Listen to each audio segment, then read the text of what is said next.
So starting off, I put in my darkest values and my lightest values, which do change after a while because I realized they weren't dark enough or light enough. So I blocked in all of the values that I wanted to use at first, enough so that I could turn off my reference. And here you see me turn it back on just to get the teeth right.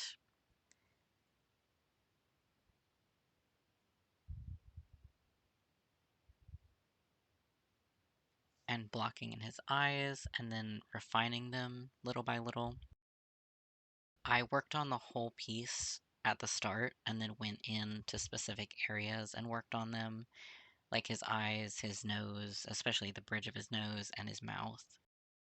And I had to liquefy quite a bit just because it wasn't looking right.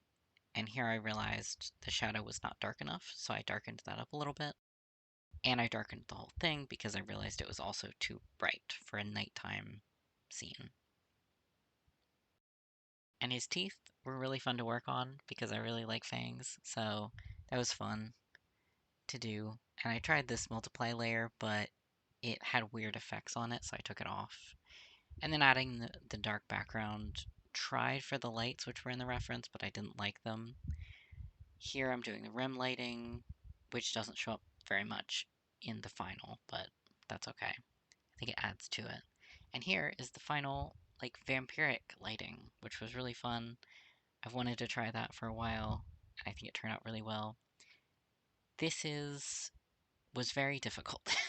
I could not find a typeface that was like free, so I found their picture of it, and I just picked every letter and tried to match their spacing between the words and the lines. And then I just selected each letter and filled it with white or yellow or red, which you'll see me probably do in a minute. And it turned out pretty well, actually. I put like a border around it, like a poster, playing around with it a little bit more.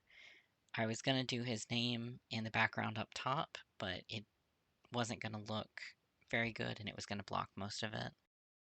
So that's it.